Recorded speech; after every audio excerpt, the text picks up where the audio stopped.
Doc, you better back up. We don't have enough road to get up to 88. Roads? Where we're going, we don't need roads. Hey, Marty! Marty! Marty, I wanted to show you these new matchbooks for my auto detailing I had printed up.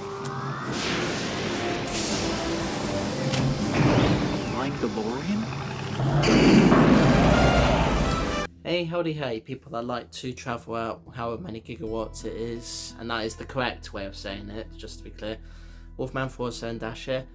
So originally my plan for this video was to talk about a multiverse in the Back to the Future franchise, but because I don't really know anything about the multiverse in Back to the Future, and after doing some research there's not really much that really explains it, I've decided, sod it, I'm just gonna talk about Back to the Future as a whole, so let's do that.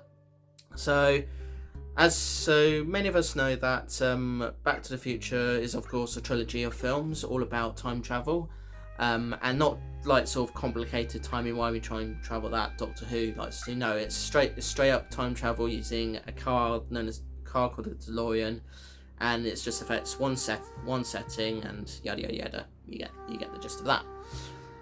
Starring Christopher Lloyd and Michael J. Fox in their prime. The films are directed by Robert Zemeckis, and I guess the best way to describe them is that, yeah, they're pretty much time travel things where Marty McFly, played by Michael J. Fox, finds himself in Hill Valley in certain timelines and works with Christopher Lloyd to resolve any sort of problems and stuff in order to ensure that their timeline is secured, sacred, and all that stuff. So yeah, so first film, pretty straightforward. Doc Brown, which is obviously played by Christopher Lloyd, he creates a time machine. It's his latest invention. He shows it to Marty McFly, sends his dog to the future. Dog comes back unharmed. Then Doc Brown, depending on if you're following the film or the stage musical, either gets radiation poisoning or gets shot down by some criminals, and Marty McFly is forced to go into the past to save himself. In the past, he does a few things. He meets his parents. His mother falls in love with him, and he tries to and I don't know why it's gone dark. And he tries to not to dissuade her from actually doing stuff with him. Obviously, we know what happened to Futurama. Oh my God! Huh? What the hell have you done, Fry? Relax. She can't be my grandmother. I figured it all out. Of course she's your grandmother, you perverted dope! Look! Come back to bed, dearie. Ah! It's impossible. I mean, if she's my grandmother, who's my grandfather? Isn't it obvious? You are!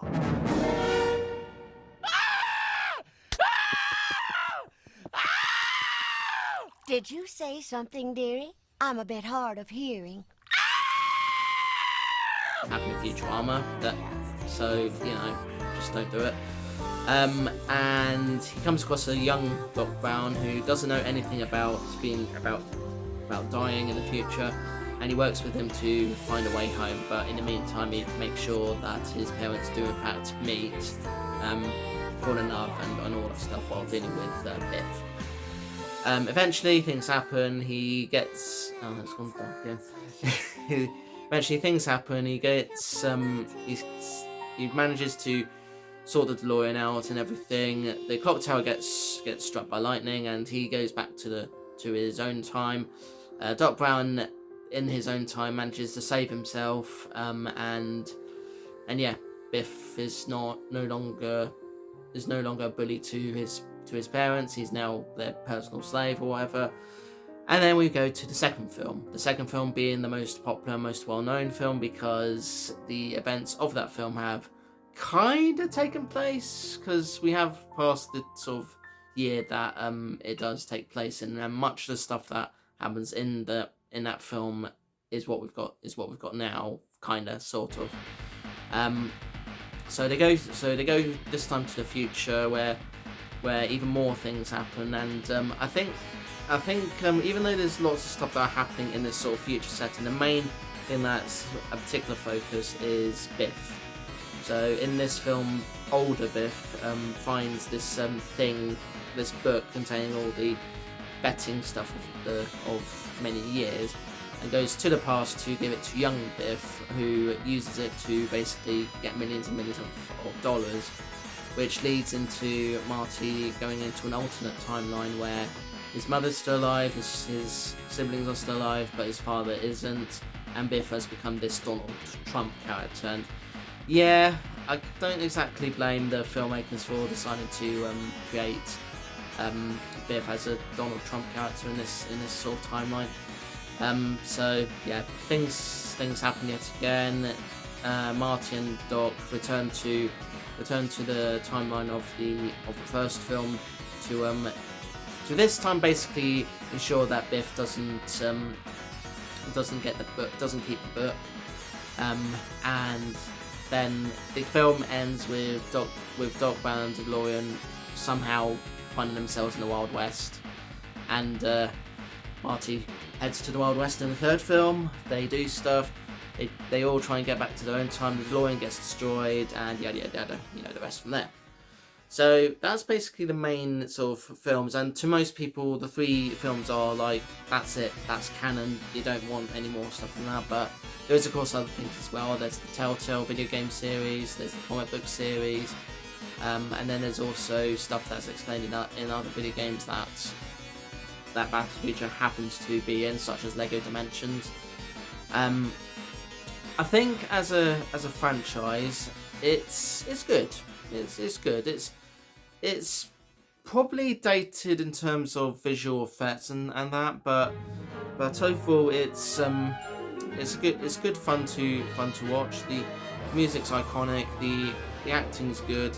I'm actually quite surprised how attractive most of the cast are. I mean, I should, bearing in mind that this is a film that's quite old now, 30 or so years old, I should say, and it's enjoyable. It's good fun and all that.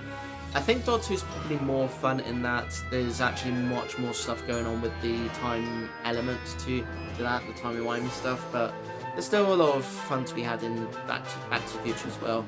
It's obviously produced by Steven Spielberg, who Robert Zemeckis is the protege of. And there was another guy that was originally cast to be Marty McFly, but ultimately he got fired because he's a method actor and took the role way too seriously. And you know, this is a franchise that's known for being comedic and not doesn't take itself too seriously. So yeah, when you're making a film like that, you definitely do not want any method actors or actors that take things way too seriously, unless they know for sure that it's a comedy and therefore know how to act because it's a comedy and yada yada yada. The tunnel scene that you see in at least the first and second films would be used again in Who Framed Roger Rabbit, another Robert Zemeckis film. Christopher Lloyd, of course, also returns to that as well as the villain. And yeah, it's a good time travel franchise, good fun. Some things are inconsistent and inaccurate, like how they pronounce gigawatts. They call it gigawatts. I think the guy that sort of talked to them about science and that kind of mispronounced that, but that's okay. And yeah, it's a good franchise. Worth watching if you ever get the time to. It's three films. I currently have the Ultimate Trilogy on Blu-ray, which pretty much contains the films as they are, but with obviously a lot of bonus material like behind the scenes stuff, trailers, and all that jazz. I've also got the DeLorean as a Lego model, not the sort of Ultimate Collector's Series one, though, the one that came before that. That I believe was the very first Lego Ideas set. So yeah, I've got that. Excuse me. And various other memorabilia and merchandise as well. So yeah, that's how I feel about Back to the Future.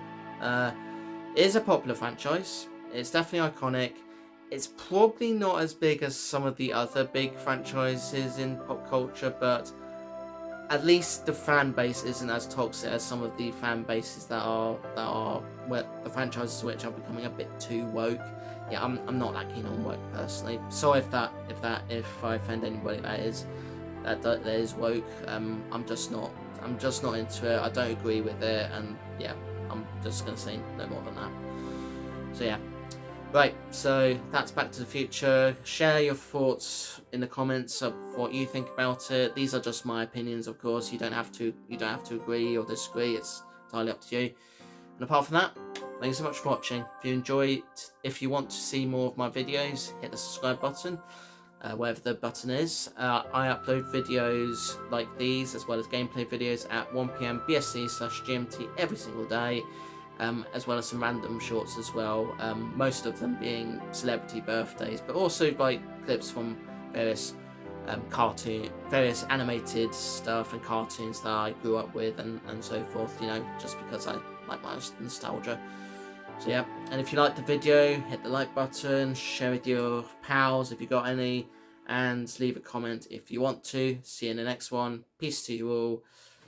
And remember to never mess with time travel. Do not give people things that will definitely affect their future, because for all we know, the future will change.